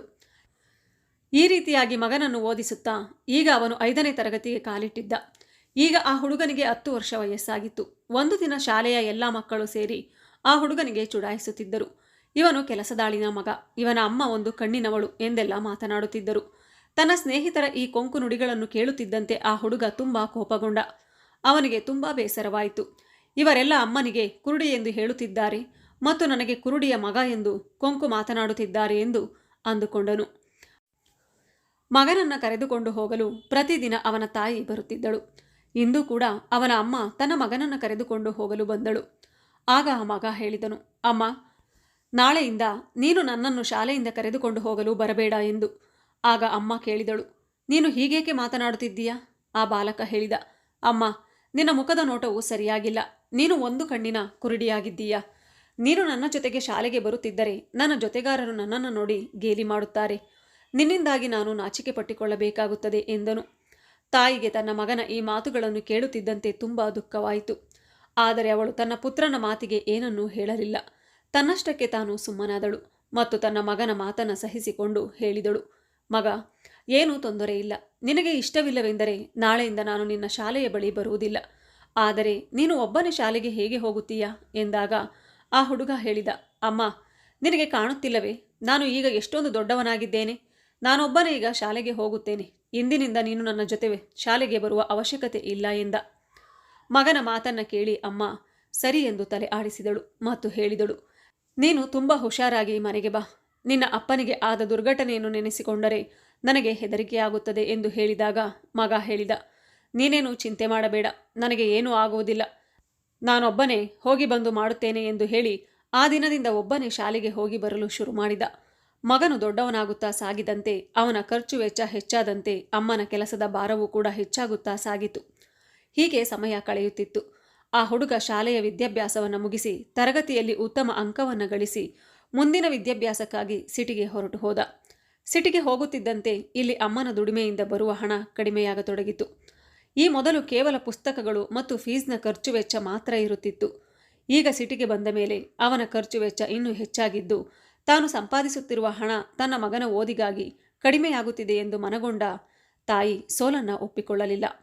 ಮನೆ ಕೆಲಸದ ಜೊತೆಗೆ ಕಾರು ತೊಳೆಯುವುದು, ಆಫೀಸ್ಗಳಲ್ಲಿ ಕಸ ಗುಡಿಸಿ ನೆಲ ಒರೆಸುವ ಕೆಲಸಗಳನ್ನು ಶುರು ಮಾಡಿಕೊಂಡ್ಳು. ಒಟ್ಟಿನಲ್ಲಿ ಹೇಳಬೇಕೆಂದರೆ ಮಗನಿಗಾಗಿ ದಿನದ 24 ಗಂಟೆಯೂ ದುಡಿಯುತ್ತಿದ್ದಳು. ಇದರಿಂದ ತನ್ನ ಮಗನ ಓದಿಗೆ ನೆರವಾದಳು. ಇಡೀ ದಿನ ಕಷ್ಟಪಡುತ್ತಿದ್ದಳು. ಹೀಗೆ ಕೆಲಸ ಮಾಡುತ್ತಾ ಒಮ್ಮೊಮ್ಮೆ ರಾತ್ರಿ 11 ಗಂಟೆವರೆಗೂ ಅವಳು ಕೆಲಸ ಮಾಡುತ್ತಿದ್ಲು. ಇಷ್ಟಾದರೂ ಕೊನೆಯಲ್ಲಿ ಆ ಅಸಹಾಯಕ ಅಮ್ಮನಿಗೆ ಕೇವಲ 5,000 ಮಾತ್ರ ತನ್ನ ಮಗನಿಗೆ ಕಳುಹಿಸಲು ಸಾಧ್ಯವಾಗುತ್ತಿತ್ತು. ಅವಳು ಯಾಕೆ ಇಷ್ಟೊಂದು ಕಷ್ಟಪಡುತ್ತಿದ್ದಳು ಎಂದರೆ, ಒಂದು ದಿನ ತನ್ನ ಮಗ ಚೆನ್ನಾಗಿ ಕಲಿದು ದೊಡ್ಡ ಡಾಕ್ಟರ್ ಆಗುತ್ತಾನೆ. ಆನಂತರ ಅವನು ನನ್ನನ್ನು ವಯಸ್ಸಾದ ಕಾಲದಲ್ಲಿ ತುಂಬ ಸುಖವಾಗಿ ನೋಡಿಕೊಳ್ಳುತ್ತಾನೆ. ನಾನು ಸುಖವಾಗಿ ಜೀವನ ಕಳೆಯಬಹುದು. ನನ್ನ ಪರಿಶ್ರಮದಿಂದ ನನ್ನ ಮಗ ಡಾಕ್ಟರ್ ಆದರೆ ನಾನು ತುಂಬ ಸುಖದಿಂದ ಇರಬಹುದು ಎಂದು ಆ ತಾಯಿ ತುಂಬ ಕಷ್ಟಪಟ್ಟು ಪರಿಶ್ರಮದಿಂದ ಕೆಲಸ ಮಾಡುತ್ತಿದ್ದಳು. ಈ ರೀತಿಯಲ್ಲಿ ಅವಳು ಕಷ್ಟಪಡುತ್ತಾ ಸಮಯಕ್ಕೂ ಮೊದಲೇ ಅವಳು ವೃದ್ಧೆಯಾದಳು. ಬಿಸಿಲಿನಲ್ಲಿ ಅವಳ ಬಿಳಿ ಬಣ್ಣವು ಕಪ್ಪಾಗಿತ್ತು. ಆದರೂ ಅವಳು ತನ್ನ ಮಗನಿಗೆ ಯಾವುದೇ ತೊಂದರೆ ಆಗದಂತೆ ನೋಡಿಕೊಂಡಳು. ನಂತರ ಮುಂದಿನ ಕಥೆಯನ್ನು ಪಾರಿವಾಳವು ತನ್ನ ಹೆಂಡತಿಗೆ ಹೇಳಿತು. ಪ್ರಿಯೆ, ಹೀಗೆ ಕೆಲವು ದಿನಗಳು ಕಳೆಯುತ್ತಿದ್ದವು. ಆಗ ಅವನ ತಾಯಿಗೆ ಒಂದು ಪತ್ರ ಬಂದು ತಲುಪಿತು. ಪತ್ರದಲ್ಲಿ ಮಗನು ಹೀಗೆ ಬರೆದಿದ್ದನು. ಅಮ್ಮ, ನಾನು ಈಗ ಸಿಟಿಯಲ್ಲಿ ಒಬ್ಬ ದೊಡ್ಡ ಡಾಕ್ಟರ್ ಆಗಿದ್ದೇನೆ. ಈಗ ನನಗಾಗಿ ನೀನು ಹಣ ಕಳಿಸುವ ಯಾವುದೇ ಅಗತ್ಯವಿಲ್ಲ ಎಂದು ಬರೆದಿದ್ದನು. ಆ ಪತ್ರವನ್ನು ಓದುತ್ತಿದ್ದಂತೆ ಅಮ್ಮನಿಗೆ ತುಂಬ ಖುಷಿಯಾಯಿತು ಮತ್ತು ಯೋಚಿಸಿದಳು, ಗಂಡ ತೀರಿ ಹೋದ ನಂತರ ನನಗೆ ಇರುವ ಒಬ್ಬನೇ ಮಗನೇ ಆಸರೆಯಾಗುತ್ತಾನೆ ಎಂದು. ಆದರೆ ಸಿಟಿಗೆ ಹೋದ ಮೇಲೆ ಅವನು ಇಲ್ಲಿಯವರೆಗೂ ತನ್ನ ತಾಯಿಯನ್ನು ನೋಡಲು ಆತ ಬರಲೇ ಇಲ್ಲ. ಹೇಳಬೇಕೆಂದರೆ ಆ ಪತ್ರ ಸಿಕ್ಕ ತಕ್ಷಣ ಅಕ್ಕಪಕ್ಕದವರಿಗೆ ತನ್ನ ಮಗ ಡಾಕ್ಟರ್ ಆಗಿದ್ದಾನೆ ಎಂದು ಆ ತಾಯಿ ಸಿಹಿಯನ್ನು ಹಂಚಲು ಶುರು ಮಾಡಿದಳು. ಇಡೀ ಹಳ್ಳಿ ಜನರಿಗೆ ತುಂಬ ಗರ್ವದಿಂದ ಹೇಳಿಕೊಳ್ಳುತ್ತಿದ್ದಳು, ಇಂದು ನಾನು ಪಟ್ಟ ಪರಿಶ್ರಮಕ್ಕೆ ಫಲ ದೊರೆಯಿತು. ನನ್ನ ಮಗ ದೊಡ್ಡ ಡಾಕ್ಟರ್ ಆಗಿದ್ದಾನೆ ಎಂದು ಅವಳು ತನ್ನ ಮಗನು ಹಳ್ಳಿಗೆ ಬರುವ ನಿರೀಕ್ಷೆಯಲ್ಲಿ ಇದ್ದಳು. ನಂತರ ಆ ತಾಯಿ ಯೋಚಿಸತೊಡಗಿದಳು, ನನ್ನ ಮಗ ಪಟ್ಟಣಕ್ಕೆ ಹೋಗಿ ಹಲವಾರು ವರ್ಷಗಳೇ ಕಳೆದು ಹೋಗಿವೆ. ಈಗ ಅವನು ಅವಶ್ಯವಾಗಿ ನನ್ನನ್ನು ಭೇಟಿಯಾಗಲು ಬಂದೇ ಬರುತ್ತಾನೆ. ನಾನು ನನ್ನ ಮಗನಿಗೆ ಆರತಿ ಬೆಳಗಿ ಅವನನ್ನು ಸ್ವಾಗತ ಮಾಡುತ್ತೇನೆ ಮತ್ತು ಗರ್ವದಿಂದ ಈ ಸಮಾಜದಲ್ಲಿ ತಲೆ ಎತ್ತಿ ಹೇಳುತ್ತೇನೆ, ಇವನು ನನ್ನ ಮಗ ದೊಡ್ಡ ಡಾಕ್ಟರ್ ಆಗಿದ್ದಾನೆ ಎಂದು ಹೇಳಿಕೊಳ್ಳುತ್ತೇನೆ ಎಂದೆಲ್ಲ ಆಸೆ ಪಡುತ್ತಾ ಆ ವೃದ್ಧ ತಾಯಿಯು ಮಗನ ಬರುವಿಕೆಗಾಗಿ ಕಾಯತೊಡಗಿದಳು. ಪ್ರತಿದಿನ ಅವಳು ಇಂದು ನನ್ನ ಮಗ ಬರುತ್ತಾನೆ, ನಾಳೆ ನನ್ನ ಮಗ ಬರುತ್ತಾನೆ ಎಂದು ಎದುರು ನೋಡುತ್ತಿದ್ದಳು. ಯಾವುದಾದರೂ ಗಾಡಿ ಅವಳ ಮನೆಯ ಎದುರಿನಿಂದ ಹೋಗುತ್ತಿದ್ದರೆ ಓಡೋಡಿ ಅವಳು ಮನೆಯ ಹೊರಗೆ ಬರುತ್ತಾಳೆ. ತನ್ನ ಮಗನೇ ಬಂದಿದ್ದಾನೆ ಎಂದು ಅಂದುಕೊಳ್ಳುತ್ತಾಳೆ. ಇದೇ ರೀತಿಯಲ್ಲಿ ತನ್ನ ಮಗನಿಗಾಗಿ ಕಾಯುತ್ತಾ ಹಲವಾರು ದಿನಗಳು ಕಳೆದು ಹೋದವು. ರಾತ್ರಿಯಲ್ಲಿ ಆ ತಾಯಿಯ ಕಣ್ಣುಗಳಿಗೆ ನಿದ್ದೆ ಹತ್ತುತ್ತಿರಲಿಲ್ಲ. ನನ್ನ ಮಗನಿಗೆ ಏನು ತೊಂದರೆ ಆಗಿದೆಯೋ, ನನ್ನನ್ನು ಯಾಕೆ ಅವನು ಕರೆದುಕೊಂಡು ಹೋಗಲು ಬರಲಿಲ್ಲ ಎಂದೆಲ್ಲ ಯೋಚಿಸುತ್ತಿದ್ದಳು. ಈಗ ನಾನು ನನ್ನ ಮಗ ಬಂದ ಮೇಲೆ ಬೇರೆಯವರ ಮನೆಯಲ್ಲಿ ಕಸ ಗುಡಿಸುವುದನ್ನು ಬಿಟ್ಟು ಆರಾಮವಾಗಿ ಕುಳಿತು ನನ್ನ ಮಗನ ಸಂಪಾದನೆಯಲ್ಲಿ ಇರಬಹುದು. ಈಗಂತೂ ನನ್ನ ಮಗನ ಮನೆಯಲ್ಲಿ ಹಲವಾರು ಕೆಲಸದವರು ಇರಬಹುದು ಮತ್ತು ಅವನ ಮನೆ ಕೂಡ ದೊಡ್ಡದಾಗಿರಬಹುದು. ನನ್ನ ಕಷ್ಟದ ದಿನಗಳು ಇಲ್ಲಿಗೆ ಮುಗಿಯಿತು. ಇದೇ ರೀತಿಯಲ್ಲಿ ಆ ವಯಸ್ಸಾದ ತಾಯಿ ಇಡೀ ದಿನ ಕನಸುಗಳನ್ನು ಕಾಣುತ್ತಿದ್ದಳು. ಈ ರೀತಿಯಲ್ಲಿ ಆ ತಾಯಿಯು ತನ್ನ ಮಗನಿಗಾಗಿ ಕಾಯುತ್ತಾ 1 ವರ್ಷವೇ ಕಳೆದು ಹೋಯಿತು. ಈ 1 ವರ್ಷದಲ್ಲಿ ಮಗನು ಒಮ್ಮೆಯೂ ಕೂಡ ತನ್ನ ಅಮ್ಮನನ್ನು ಭೇಟಿಯಾಗಲು ಬರಲಿಲ್ಲ. ಮತ್ತೆ ಒಂದು ದಿನ ಅಮ್ಮನ ಬಳಿ ಮಗನ ಇನ್ನೊಂದು ಪತ್ರ ಬಂದಿತ್ತು. ಆ ಪತ್ರದಲ್ಲಿ ಈ ರೀತಿ ಬರೆಯಲಾಗಿತ್ತು, ಅಮ್ಮ, ನನಗೆ ಮದುವೆಯಾಗಿದೆ. ನಾನು ಮದುವೆಯಾಗಿರುವ ಹುಡುಗಿಯು ಶ್ರೀಮಂತ ಮನೆಯ ಹುಡುಗಿಯಾಗಿದ್ದಾಳೆ. ನಾನು ಯಾವ ಹುಡುಗಿಯನ್ನು ಮದುವೆಯಾಗಿದ್ದೇನೋ ಅವಳು ದೊಡ್ಡ ಡಾಕ್ಟರ್ ಮಗಳಾಗಿದ್ದಾಳೆ. ನನ್ನ ಹೆಂಡತಿ ತುಂಬ ಸುಂದರವಾಗಿದ್ದಾಳೆ ಎಂದು ಆ ಪತ್ರದಲ್ಲಿ ಬರೆದ ಎಲ್ಲ ಸಾಲುಗಳನ್ನು ತಾಯಿ ಓದಿದಳು. ಅವಳ ಕಣ್ಣಿಂದ ಕಣ್ಣೀರು ಹರಿಯುತ್ತಿತ್ತು. ಅವಳಿಗೆ ತುಂಬ ದುಃಖವಾಯಿತು. ಅವಳು ಯೋಚಿಸಿದಳು, ನನ್ನ ಮಗ ಡಾಕ್ಟರ್ ಆಗಿದ್ದಾನೆ ಎಂದಾಗ ಅವನಿಗೆ ಒಳ್ಳೊಳ್ಳೆಯ ಸಂಬಂಧವು ಕೂಡಿ ಬರಬಹುದು. ನಾನು ನನಗೆ ಇಷ್ಟವಾದ ಹುಡುಗಿಯೊಂದಿಗೆ ನನ್ನ ಮಗನ ಮದುವೆಯನ್ನು ಮಾಡಬೇಕೆಂದುಕೊಂಡಿದ್ದಳು. ಆದರೆ ಆ ಪತ್ರವನ್ನು ಓದಿ ಅವಳ ಎಲ್ಲ ಕನಸುಗಳು ಸತ್ತು ಹೋದವು. ಹೇ ಭಗವಂತ, ನಾನು ಅಂತಹ ಯಾವ ಪಾಪವನ್ನು ಮಾಡಿದ್ದೇನೆ? ನನ್ನಿಂದ ಅಂತಹ ಯಾವ ದೊಡ್ಡ ತಪ್ಪಾಗಿದೆ? ಅಥವಾ ನಾನು ಯಾವ ಅಪರಾಧ ಮಾಡಿದ್ದೇನೆ? ನನಗೆ ಏಕೆ ಇಂಥ ದೊಡ್ಡ ಶಿಕ್ಷೆಯನ್ನು ನೀಡಿದೆ? ನಾನು ನನ್ನ ಕೈಯಾರ ನನ್ನ ಮಗನನ್ನು ಮದುಮಗನನ್ನಾಗಿ ಮಾಡಿ ಅವನ ಮದುವೆಯನ್ನು ಕಣ್ತುಂಬ ನೋಡಬೇಕೆಂದುಕೊಂಡಿದ್ದೆ. ಅವನ ತಲೆಯನ್ನು ನೇವರಿಸಿ ಆಶೀರ್ವದಿಸಬೇಕೆಂದಿದ್ದೆ. ಆದರೆ ತನ್ನ ಮಗನು ತನ್ನ ಮದುವೆಗೆ ನನ್ನನ್ನು ಕರೆಯಲೇ ಇಲ್ಲ ಮತ್ತು ನನಗೆ ಮದುವೆ ಆಗುತ್ತೇನೆ ಎಂದು ಹೇಳಲೂ ಇಲ್ಲ. ನಾನು ಈ ದಿನವನ್ನು ನೋಡಲೆಂದೇ ನನ್ನ ಮಗನಿಗೆ ಚೆನ್ನಾಗಿ ಓದಿಸಿ ಅವನನ್ನು ಡಾಕ್ಟರ್ನನ್ನಾಗಿ ಮಾಡಿದ್ದೇನಾ? ಇದಕ್ಕಾಗಿನ ಬೇರೆಯವರ ಮನೆಯಲ್ಲಿ ಕಷ್ಟಪಟ್ಟು ಮುಸಿರು ತಿಕ್ಕಿದ್ದೇನಾ? ನನ್ನ ಮಗನು ತಾನು ಮದುವೆ ಮಾಡಿಕೊಳ್ಳುತ್ತೇನೆ ಎಂದು ಕೂಡ ನನ್ನಲ್ಲಿ ಒಂದು ಮಾತು ಕೇಳಲಿಲ್ಲ. ಈಗ ಮದುವೆ ಮುಗಿದ ಮೇಲೆ ಪತ್ರ ಬರೆದು ಮದುವೆ ಮಾಡಿಕೊಂಡೆ ಎಂದು ನನ್ನಲ್ಲಿ ಹೇಳುತ್ತಿದ್ದಾನೆ. ಈ ರೀತಿಯಲ್ಲಿ ಆ ವಯಸ್ಸಾದ ತಾಯಿ ರಾತ್ರಿ ಇಡೀ ಅಳತೊಡಗಿದಳು.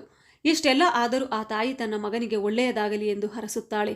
ಅವಳು ಅಳುತ್ತಾ ಇಡೀ ರಾತ್ರಿ ಆ ಕಡೆ ಈ ಕಡೆ ಒದ್ದಾಡುತ್ತಿದ್ದಳು. ಆದರೂ ಅವಳ ಬಾಯಲ್ಲಿ ತನ್ನ ಮಗನಿಗಾಗಿ ಆಶೀರ್ವಾದದ ನುಡಿಯೇ ಬರುತ್ತಿತ್ತು ಮತ್ತು ತನ್ನಷ್ಟಕ್ಕೆ ತಾನು ಹೇಳಿಕೊಂಡಳು, ಮಗನೇ, ಏನೂ ತೊಂದರೆ ಇಲ್ಲ.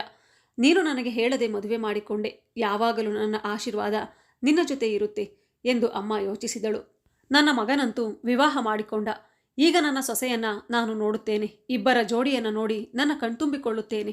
ನನ್ನ ಮಗ ಸೊಸೆಗೆ ಮನದುಂಬಿ ಆಶೀರ್ವದಿಸುತ್ತೇನೆ. ಹೀಗೆ ಯೋಚಿಸುತ್ತಾ ಆ ವಯಸ್ಸಾದ ತಾಯಿ ತನ್ನ ಮಗ ಸೊಸೆಯ ಬರುವಿಕೆಗಾಗಿ ಕಾಯತೊಡಗಿದಳು. ಇದೇ ರೀತಿಯಲ್ಲಿ ಅಮ್ಮ ತನ್ನ ಮಗ ಸೊಸೆಗಾಗಿ ಕಾಯುತ್ತಾ 1 ವರ್ಷ ಕಳೆಯಿತು. 1 ವರ್ಷ ಕಳೆದರೂ ಕೂಡ ಮಗನು ತನ್ನ ಅಮ್ಮನನ್ನ ಭೇಟಿಯಾಗಲು ಬರಲೇ ಇಲ್ಲ, ಅಥವಾ ಅವಳ ಸೊಸೆಯೂ ಕೂಡ ಬರಲಿಲ್ಲ. ಸ್ವಲ್ಪ ದಿನಗಳ ನಂತರ 3ನೇ ಪತ್ರದಲ್ಲಿ ಹೀಗೆ ಬರೆಯಲಾಗಿತ್ತು: ಅಮ್ಮ, ನೀನೀಗ ಅಜ್ಜಿಯಾಗಿದ್ಯಾ. ಭಗವಂತನ ಕೃಪೆಯಿಂದ ನಮಗೆ ಒಬ್ಬ ಮಗ ಜನಿಸಿದ್ದಾನೆ. ಈ ಸುದ್ದಿ ತಾಯಿಗೆ ತಲುಪುತ್ತಿದ್ದಂತೆ ಈಗ ಅವಳ ಧೈರ್ಯವೇ ಉತ್ತರ ನೀಡಿತು.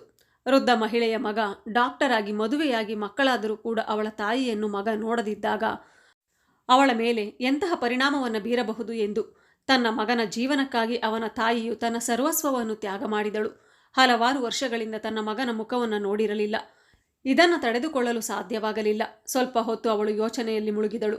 ಒಮ್ಮೆ ಯೋಚಿಸುತ್ತಿದ್ದಳು, ಏನೂ ತೊಂದರೆ ಇಲ್ಲ, ಮೊಮ್ಮಗ ಹುಟ್ಟಿದ್ದಾನೆ ಎಂದರೆ ಒಳ್ಳೆಯದೇ ಆಯಿತು. ಇದು ತುಂಬ ಖುಷಿಯ ಸಮಾಚಾರ. ನನ್ನ ಮೊಮ್ಮಗನನ್ನು ನೋಡಲು ನನ್ನ ಮಗನ ಬಳಿ ನಾನೇ ಹೋಗುತ್ತೇನೆ.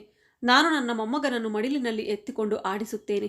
ಅವಶ್ಯವಾಗಿ ನಾನು ನನ್ನ ಮಗನ ಬಳಿಗೆ ಹೋದರೆ ನನ್ನ ಮಗ ಸೊಸೆ ಮೊಮ್ಮಗನೊಂದಿಗೆ ನನ್ನ ಜೊತೆ ಹಳ್ಳಿಗೆ ಬಂದೇ ಬರುತ್ತಾರೆ. ಹೀಗೆ ಕಾಯುತ್ತಾ ಇನ್ನೂ 5 ತಿಂಗಳು ಕಳೆಯಿತು. ಆದರೆ ತಾಯಿಯನ್ನು ಭೇಟಿಯಾಗಲು ಅವಳ ಮಗ ಬರಲೇ ಇಲ್ಲ. ಈಗ ಅಮ್ಮನ ಸಹನೆಯ ಕಟ್ಟೆ ಒಡೆದಿತ್ತು. ಅವಳ ಮನಸ್ಸು ತುಂಬ ಭಾರವಾಯಿತು. ಇದೇ ವಿಷಯವಾಗಿ ತಾಯಿಯು ಒಂದು ಗಟ್ಟಿಯಾದ ನಿರ್ಧಾರ ತೆಗೆದುಕೊಂಡಳು. ಏನು ಬೇಕಾದರೂ ಆಗಲಿ, ನಾನು ನನ್ನ ಮೊಮ್ಮಗನನ್ನು ನೋಡಲು ಹೋಗಿಯೇ ತೀರುತ್ತೇನೆ ಎಂದು ನಿರ್ಣಯ ತೆಗೆದುಕೊಂಡ ನಂತರ ತನ್ನ ಮಗ ಸೊಸೆ ಮೊಮ್ಮಗನನ್ನು ನೋಡಲು ಪಟ್ಟಣಕ್ಕೆ ಹೊರಟು ಬಂದಳು. ಈ ರೀತಿಯಲ್ಲಿ ಅವಳು ತನ್ನ ಮಗನ ವಿಳಾಸವನ್ನು ಕೇಳುತ್ತಾ ಸಿಟಿಗೆ ಹೊರಟು ಬಂದಿದ್ದಳು. ಆ ಸಿಟಿಯಲ್ಲಿ ಅವರ ಮಗ ಪ್ರಸಿದ್ಧ ಡಾಕ್ಟರ್ ಆಗಿದ್ದನು. ಅಲ್ಲಿಗೆ ಬಂದು ತಲುಪಿದ ನಂತರ ಒಬ್ಬ ಆಟೋದವನ ಬಳಿ ತನ್ನ ಮಗನ ವಿಳಾಸದ ಚೀಟಿಯನ್ನು ನೀಡುತ್ತಾ ಹೇಳಿದಳು, ನೋಡಪ್ಪ, ನಾನು ಈ ವಿಳಾಸಕ್ಕೆ ಹೋಗಬೇಕು ಎಂದು. ನಂತರ ಆಟೋದವನು ಆ ವಯಸ್ಸಾದ ತಾಯಿಯನ್ನ ಆ ವಿಳಾಸಕ್ಕೆ ಕರೆದುಕೊಂಡು ಹೋದ. ಸ್ವಲ್ಪ ಸಮಯದ ನಂತರ ಆಟೋ ಚಾಲಕನು ಅವರ ಮಗನ ಡಾಕ್ಟರ್ ಬಂಗಲೆಗೆ ಬಂದು ತಲುಪಿದನು. ಬಂಗಲೆಯ ಮುಂದೆ ತನ್ನ ಆಟೋವನ್ನು ನಿಲ್ಲಿಸಿ ಹೇಳಿದನು, ಅಮ್ಮ, ನೀವು ಹೇಳಿದ ವಿಳಾಸ ಇದೇ ಆಗಿದೆ. ನೀವು ಹೇಳಿದ ಆ ದೊಡ್ಡ ಡಾಕ್ಟರ್ ಇದೇ ಬಂಗಲೆಯಲ್ಲಿ ಇರುತ್ತಾರೆ ಎಂದ. ಆಗ ಆ ತಾಯಿಯು ಆಟೋದಿಂದ ಕೆಳಗಿಳಿಯುತ್ತಾ ಆಟೋದವನಿಗೆ ಹಣ ನೀಡಿ ಮತ್ತು ತನ್ನ ಜೋಳಿಗೆಯನ್ನು ಎತ್ತಿಕೊಂಡು ಬಂಗಲೆಯ ಒಳಗೆ ಹೋಗಲು ಹೊರಟಳು. ತಾಯಿಯ ದೃಷ್ಟಿ ಬಂಗಲೆಯ ಮೇಲೆ ಬಿದ್ದ ತಕ್ಷಣ ಅವಳು ತುಂಬ ಖುಷಿಯಾದಳು. ನನ್ನ ಮಗನ ಬಂಗಲೆ ನೋಡಲು ತುಂಬ ಸುಂದರವಾಗಿದೆ ಮತ್ತು ಹೊರಗಡೆ ಗೇಟಿನಲ್ಲಿ ಕಾವಲುಗಾರರು ಕುಳಿತುಕೊಂಡಿದ್ದರು. ಇದನ್ನು ನೋಡುತ್ತಿದ್ದಂತೆ ತಾಯಿಯು ತುಂಬ ಖುಷಿಯಾದಳು. ಇಷ್ಟೊಂದು ಸುಂದರವಾದ ದೊಡ್ಡ ಮನೆಯಲ್ಲಿ ನನ್ನ ಮಗ ಇರುತ್ತಾನೆ ಎಂದು ತುಂಬ ಖುಷಿಯಾದಳು. ಯಾಕಂತ ಗೊತ್ತಾ ಪ್ರಿಯೆ, ನನ್ನ ಮಗ ಇಷ್ಟು ದೊಡ್ಡ ಬಂಗಲೆಯಲ್ಲಿದ್ದಾನೆ, ಎಷ್ಟು ಸುಂದರವಾಗಿದೆ. ಬಂಗಲೆಯ ಮುಂದೆ ಕಾರು ನಿಂತಿದೆ ಮತ್ತು ಹೊರಗಡೆ ಗೇಟಿನ ಬಳಿ ಕಾವಲುಗಾರ ಸಹ ಕುಳಿತುಕೊಂಡಿದ್ದಾನೆ. ಇದನ್ನು ನೋಡುತ್ತಿದ್ದಂತೆ ಆ ತಾಯಿಗೆ ತುಂಬ ಖುಷಿಯಾಯಿತು. ಇಷ್ಟೊಂದು ಸುಂದರವಾದ ದೊಡ್ಡ ಮನೆಯಲ್ಲಿ ನನ್ನ ಮಗ ಇರುತ್ತಾನೆ ಎಂದು ತುಂಬ ಖುಷಿಯಾದರು. ಆಗ ಪಾರಿವಾಳ ತನ್ನ ಹೆಂಡತಿಗೆ ಹೇಳಿತು, ಒಂದು ಚೀಲದಲ್ಲಿ ತನ್ನ ಮೊಮ್ಮಗನಿಗಾಗಿ ಆಟ ಸಾಮಾನುಗಳನ್ನು ಮತ್ತು ತನ್ನ ಸೊಸೆಗಾಗಿ ಸೀರೆಯನ್ನು ಹಾಗೂ ಕೆಲವೊಂದು ತಿಂಡಿ ತಿನಿಸುಗಳನ್ನು ಚೀಲದಲ್ಲಿ ತೆಗೆದುಕೊಂಡು ಬಂದಿದ್ದಳು. ಅವಳು ಗೇಟ್ನ ಒಳಗೆ ಹೋಗುತ್ತಿರುವಾಗ ಕಾವಲುಗಾರನ ದೃಷ್ಟಿಯು ಆಕೆಯ ಮೇಲೆ ಬಿತ್ತು. ಹರಿದು ಹೋದ ಹಳೆಯ ಬಟ್ಟೆಯನ್ನು ತೊಟ್ಟು ಎಣ್ಣೆ ಕೆಂಪು ಬಣ್ಣದ ಒಂದು ಕಣ್ಣು ಕುರುಡಾಗಿರುವ ಒಬ್ಬಳು ಮುದುಕಿ ಆ ದೊಡ್ಡ ಬಂಗಲೆಯ ಒಳಗೆ ಹೋಗುತ್ತಿದ್ದಳು. ಇದನ್ನು ನೋಡುತ್ತಿದ್ದ ಕಾವಲುಗಾರ ಓಡಿ ಬಂದು ಅವಳನ್ನು ತಡೆದು ಹೇಳಿದ, ಯಾರು ನೀನು? ಏಕೆ ಒಳಗಡೆ ಹೋಗುತ್ತಿದ್ದೀಯಾ?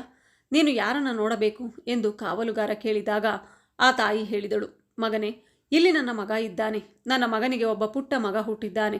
ನಾನು ನನ್ನ ಮೊಮ್ಮಗನನ್ನು ನೋಡಲು ಬಂದಿದ್ದೇನೆ ಎಂದು ಹೇಳಿದಾಗ ಕಾವಲುಗಾರ ಹೇಳಿದ, ಏ ಮುದುಕಿ, ಎಂದಾದರೂ ನಿನ್ನ ಮುಖವನ್ನು ಕನ್ನಡಿಯಲ್ಲಿ ನೋಡಿಕೊಂಡಿದ್ದೀಯಾ ಏನು? ಇದು ಯಾರ ಬಂಗಲೆ ಎಂದು ನಿನಗೆ ಗೊತ್ತೇನು? ಇದು ಈ ಸಿಟಿಯ ಪ್ರಸಿದ್ಧ ವೈದ್ಯರ ಬಂಗಲೆ ಆಗಿದೆ ಎಂದಾಗ, ಅಜ್ಜಿ, ನನಗೆ ಗೊತ್ತಿದೆ, ಇದು ಡಾಕ್ಟರ್ ಬಂಗಲೆ ಎಂದು. ಇಲ್ಲಿ ನನ್ನ ಮಗನಿದ್ದಾನೆ ಎಂದು ಹೇಳಿದಾಗ ಆ ಕಾವಲುಗಾರ ಹೇಳಿದ, ಹೇ ಹುಚ್ಚು ಮುದುಕಿಯೇ, ನೀನೊಬ್ಬಳು ಹಳ್ಳಿಯ ಗುಗ್ಗು ಆಗಿದ್ದೀಯಾ? ನಿನ್ನ ಹರಿದ ಚಿಂದಿಯಾದ ಬಟ್ಟೆಯನ್ನು ನೋಡು, ಅಥವಾ ಒಂದು ಸಲ ನಿನ್ನ ಮುಖವನ್ನು ನೀನೇ ನೋಡಿಕೊ. ಈ ಮಾತುಗಳನ್ನು ಪಕ್ಕದಲ್ಲಿ ನಿಂತಿದ್ದ ಮತ್ತೊಬ್ಬ ಕಾವಲುಗಾರ ಕೇಳಿಸಿಕೊಳ್ಳುತ್ತಿದ್ದನು ಮತ್ತು ಹೇಳಿದನು, ನೋಡಿ ಅಜ್ಜಿ, ನೀವು ಈ ಮನೆಯ ಡಾಕ್ಟರನ್ನ ಮಗ ಅಂತ ಹೇಳುತ್ತಿದ್ದೀರಿ. ಆ ರೀತಿ ಹೇಳಲು ನಿಮ್ಮ ಬಳಿ ಏನಾದರೂ ಪುರಾವೆ ಇದೆಯಾ ಎಂದಾಗ ಆ ತಾಯಿ ಮತ್ತೊಬ್ಬ ಕಾವಲುಗಾರನ ಮಾತನ್ನು ಕೇಳಿ ತನ್ನ ಸೀರೆ ಸೆರಗಿನಲ್ಲಿ ಕಟ್ಟಿಕೊಂಡಿದ್ದ ಆ ಪತ್ರವನ್ನು ಹೊರತೆಗೆದಳು ಮತ್ತು ಕಾವಲುಗಾರನಿಗೆ ತೋರಿಸಿದಳು. ಅವರ ಮಗನು ಆ ಪತ್ರಗಳನ್ನು ತನ್ನ ಅಮ್ಮನಿಗೆ ಕಳಿಸಿದ್ದನು. ಕಾವಲುಗಾರ ಆ ಪತ್ರಗಳನ್ನು ತೆಗೆದು ನೋಡಿದಾಗ ಅವನಿಗೆ ಅವರು ಡಾಕ್ಟರ್ ತಾಯಿ ಎಂದು ಖಚಿತವಾಯಿತು. ತಕ್ಷಣ ಅವನು ಹೇಳಿದನು, ಅಮ್ಮ, ದಯವಿಟ್ಟು ನಮ್ಮನ್ನು ಕ್ಷಮಿಸಿ. ನೀವು ನಮ್ಮ ವೈದ್ಯ ಸಾಹೇಬರ ಅಮ್ಮನೆಂದು ನಮಗೆ ಗೊತ್ತಿರಲಿಲ್ಲ. ಆಗ ಆ ತಾಯಿ ಹೇಳಿದಳು, ನಾನು ನಿಮ್ಮನ್ನು ಕ್ಷಮಿಸಿದ್ದೇನೆ. ನನ್ನ ಮಗ ಹಾಗೂ ಸೊಸೆಯನ್ನು ನಾನು ನೋಡಲು ಈಗ ಹೋಗಬಹುದಾ ಎಂದಾಗ, ದಯವಿಟ್ಟು ಹೋಗಿ ಅಮ್ಮ, ನಿಮ್ಮ ಮಗ ಮನೆಯಲ್ಲಿಯೇ ಇದ್ದಾರೆ, ನೀವು ಹೋಗಿ ನೋಡಬಹುದು ಎಂದು ಹೇಳಿದರು. ಇದನ್ನು ಕೇಳಿದ ಆ ತಾಯಿ ತನ್ನ ಸಾಮಾನುಗಳನ್ನೆಲ್ಲ ಕೆಳಗೆ ಇಟ್ಟಳು. ಸಾಮಾನುಗಳನ್ನು ಆನಂತರ ತೆಗೆದುಕೊಂಡು ಹೋಗುತ್ತೇನೆ, ಮೊದಲು ನನ್ನ ಮೊಮ್ಮಗನನ್ನು ಕಣ್ತುಂಬಿಕೊಳ್ಳುತ್ತೇನೆ, ಅದಾದ ಮೇಲೆ ಈ ಸಾಮಾನುಗಳನ್ನು ತೆಗೆದುಕೊಂಡು ಅವನಿಗೆ ಕೊಡುತ್ತೇನೆ ಎಂದಳು. ವಯಸ್ಸಾದ ತಾಯಿ ತನ್ನ ಮೊಮ್ಮಗನನ್ನು ನೋಡಲು ಬೇಗ ಬೇಗ ಮೆಟ್ಟಿಲುಗಳನ್ನು ಹತ್ತುತ್ತಿದ್ದಳು. ಮನೆಯ ಒಳಗೆ ಹೋಗಿದ್ದ ತಕ್ಷಣ ಮನೆಯನ್ನು ಇನ್ನೊಮ್ಮೆ ನೋಡಿದಳು. ಎದುರಿಗಿದ್ದ ರೂಮಿನ ಕಡೆ ದೃಷ್ಟಿ ಬೀಳುತ್ತಿದ್ದಂತೆ ಓಡಿ ಬಂದು ತೊಟ್ಟಿಲಿನಲ್ಲಿದ್ದ ಮಗುವನ್ನು ಎದೆಗೆ ಅಪ್ಪಿಕೊಂಡು ಜೋಗುಳ ಹಾಡತೊಡಗಿದಳು. ಆ ವಯಸ್ಸಾದ ತಾಯಿಯು ಮಗುವನ್ನು ಎತ್ತುಕೊಂಡು ಜೋಗುಳ ಹಾಡುತ್ತಿದ್ದಾಗ ನಿದ್ದೆಯಿಂದ ಮಗು ಎಚ್ಚರವಾಯಿತು ಮತ್ತು ಜೋರಾಗಿ ಅಳಲು ಶುರು ಮಾಡಿತು. ಮಗು ಅಳುವ ಶಬ್ದವನ್ನು ಕೇಳಿ ಸೊಸೆಯು ಅಡುಗೆ ಮನೆಯಿಂದ ಓಡಿ ಬಂದಳು. ಅವಳು ಯೋಚಿಸಿದಳು, ನನ್ನ ಮಗನಿಗೆ ಏನಾಯಿತು, ಇಷ್ಟೊಂದು ಜೋರಾಗಿ ಅಳುತ್ತಿದ್ದಾನೆ ಎಂದು. ತಕ್ಷಣ ಅವಳು ಹೊರಗೆ ಬಂದು ನೋಡಿದಾಗ ಭಿಕ್ಷುಕಿಯಂತಹ ಒಬ್ಬಳು ವಯಸ್ಸಾದ ಮಹಿಳೆಯ ಕೈಯಲ್ಲಿ ತನ್ನ ಮಗುವನ್ನು ನೋಡಿ ಅವಳು ಜೋರಾಗಿ ಕಿರುಚಿಕೊಂಡು ಮತ್ತು ತನ್ನ ಗಂಡನನ್ನು ಕೂಗಿ ಕರೆಯುತ್ತಾ ಹೇಳಿದಳು, ರೀ, ಬೇಗ ಬನ್ನಿ, ಒಂದೇ ಒಂದು ಕಣ್ಣಿರುವ ಈ ಮುದಿ ಕುರುಡಿ, ಅವಳು ನಮ್ಮ ಮಗುವನ್ನು ಕದಿಯಲು ಬಂದಿದ್ದಾಳೆ ಎಂದು ಜೋರಾಗಿ ಕೂಗಿಕೊಂಡಳು. ತನ್ನ ಹೆಂಡತಿ ಜೋರಾಗಿ ಕೂಗಿಕೊಳ್ಳುವುದನ್ನು ನೋಡಿ ತಕ್ಷಣ ಅಲ್ಲಿಗೆ ಮುದುಕಿಯ ಮಗ ಓಡಿ ಬಂದವನೇ ಮಗುವನ್ನು ತಾಯಿಯ ಕೈಯಿಂದ ಕಿತ್ತುಕೊಂಡ. ತನ್ನ ಎದೆಗೆ ಅಪ್ಪಿಕೊಂಡನು. ಈಗ ಮುದುಕಿಯ ಸೊಸೆಯು ತನ್ನ ಗಂಡನಲ್ಲಿ ಕೇಳಿದಳು, ನೀನು ನಮ್ಮ ಮನೆಯಲ್ಲಿ ಎಂತಹ ಕಾವಲುಗಾರರನ್ನು ಕೆಲಸಕ್ಕೆ ನೇಮಿಸಿಕೊಂಡಿದ್ದೀಯಾ? ಮನಸ್ಸಿಗೆ ಬಂದ ಹಾಗೆ ಮನೆಯ ಒಳಗಡೆ ಎಲ್ಲರೂ ನುಗ್ಗುತ್ತಾರೆ. ಈ ಮುದುಕಿ ನಮ್ಮ ಮಗುವನ್ನು ಕದಿಯಲು ಮನೆಯ ಒಳಗೆ ಬಂದಿದ್ದಾಳೆ ಎಂದಾಗ ಆಗ ಆ ತಾಯಿ ಹೇಳಿದಳು, ನಾನು ಕಳ್ಳಿಯಲ್ಲ, ನಾನು ನಿನ್ನ ಅತ್ತೆ. ನಿನ್ನ ಗಂಡ ನನ್ನ ಮಗ. ನಿನ್ನ ಮಡಿಲಲ್ಲಿ ಆಡುತ್ತಿರುವ ಮಗು ಅದು ನನ್ನ ಮೊಮ್ಮಗು. ನನ್ನ ಮೊಮ್ಮಗುವನ್ನು ನಾನು ಏಕೆ ಕಳ್ಳತನ ಮಾಡಲಿ ಎಂದಾಗ ಮುದುಕಿಯ ಮಾತುಗಳನ್ನು ಕೇಳಿದ ಸೊಸೆಯು ತನ್ನ ಗಂಡನನ್ನು ಕೇಳಿದಳು, ಇದು ನಿಜವಾ? ನೋಡಲು ಭಿಕ್ಷುಕಿಯಂತೆ ಕಾಣುತ್ತಿರುವ ಮಹಿಳೆ ನಿನ್ನ ತಾಯಿಯೇ? ಇಂತಹ ಪರಿವಾರದಲ್ಲಿ ನೀನು ಹುಟ್ಟಿದ್ದು? ನೀನು ಎಂದಾದರೂ ನಿನಗೆ ಒಬ್ಬಳು ಅಮ್ಮ ಇದ್ದಾಳೆ ಎಂದು ನನಗೆ ಹೇಳಿದ್ದೀಯಾ ಎಂದಾಗ ಮಗನು ತನ್ನ ಹೆಂಡತಿಯ ಮಾತನ್ನು ಕೇಳಿ ಹೇಳಿದನು, ಹೇ ಮುದುಕಿ, ಏಕೆ ಸುಳ್ಳು ಹೇಳುತ್ತಿದ್ದೀಯಾ ಎನ್ನುತ್ತಾ, ಇವಳು ನನ್ನ ತಾಯಿಯಲ್ಲ, ನನ್ನ ಅಮ್ಮನಂತೂ ಈಗ ಈ ಪ್ರಪಂಚದಲ್ಲೇ ಇಲ್ಲ. ತನ್ನ ಮಗನ ಈ ಮಾತನ್ನು ಕೇಳಿ ಆ ವಯಸ್ಸಾದ ತಾಯಿ ಬೆಚ್ಚಿಬಿದ್ದಳು ಮತ್ತು ಅಳಲು ಶುರು ಮಾಡಿದಳು. ಆಗ ಆ ವಯಸ್ಸಾದ ತಾಯಿ ಹೇಳಿದಳು, ಮಗ, ನೀನು ಎಂತಹ ಮಾತನ್ನು ಆಡುತ್ತಿದ್ದೀಯಾ? ನಾನಂತೂ ಪ್ರತಿದಿನ ಬಾಗಿಲಲ್ಲಿ ಕುಳಿತು ನೀನು ಬರುವ ದಾರಿಯನ್ನೇ ನೋಡುತ್ತಿದ್ದೆ. ನನ್ನ ಮಗ ಬರುತ್ತಾನೆ ಎಂದು ಕಾಯುತ್ತಿದ್ದೆ. ಆದರೆ ನೀನು ಬರಲೇ ಇಲ್ಲ. ನೀನು ಬರಲಿಲ್ಲ ಎಂದು ನಾನೇ ಸ್ವತಃ ಮೊಮ್ಮಗನನ್ನು ಹಾಗೂ ಸೊಸೆಯನ್ನು ಭೇಟಿ ಮಾಡಬೇಕೆಂದು ಬಂದೆ. ನನಗೆ ನನ್ನ ಮೊಮ್ಮಗನನ್ನು ನೋಡಬೇಕೆಂದು ತುಂಬ ಆಸೆ ಇತ್ತು. ಆದ್ದರಿಂದ ನಾನು ನಿನ್ನ ಬಳಿ ಬಂದಿದ್ದೇನೆ. ಮೊಮ್ಮಗನನ್ನು ನೋಡುವ ಹಂಬಲವು ನನ್ನನ್ನು ಮನೆಯಲ್ಲಿ ಇರಲು ಬಿಡಲಿಲ್ಲ.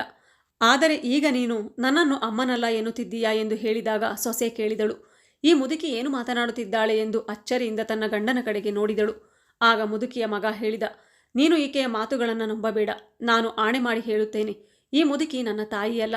ತನ್ನ ಮಗನ ಈ ಮಾತುಗಳನ್ನು ಕೇಳಿ ಆ ತಾಯಿ ಜೋರಾಗಿ ಅತ್ತಳು ಮತ್ತು ಯೋಚಿಸಿದಳು, ಈ ಮಗನನ್ನು ನಾನು ಮತ್ತೊಬ್ಬರ ಮನೆಯಲ್ಲಿ ಕೂಲಿ ಮಾಡಿ ಚೆನ್ನಾಗಿ ಓದಿಸಿ ಅವನಿಗೆ ಒಳ್ಳೆಯ ವಿದ್ಯಾಭ್ಯಾಸವನ್ನು ಕೊಡಿಸಿದೆ ಮತ್ತು ಅವನನ್ನು ಡಾಕ್ಟರ್ನನ್ನಾಗಿ ಮಾಡಿದೆ.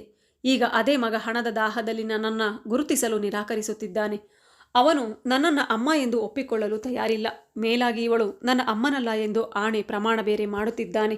ಇವನೊಬ್ಬನೇ ನನ್ನ ಆಸರೆಯಾಗಿದ್ದನು. ನಾನು ಏನೇನೋ ಕನಸುಗಳನ್ನು ಇವನ ಬಗ್ಗೆ ಕಂಡಿದ್ದೆ. ಇವನಿಗಾಗಿ ನಾನು ಇಲ್ಲಿಯವರೆಗೆ ಬದುಕಿದ್ದೆ. ಇವನಿಗಾಗಿಯೇ ನಾನು ನನ್ನ ಜೀವವನ್ನು ತ್ಯಾಗ ಮಾಡಿದ್ದೆ.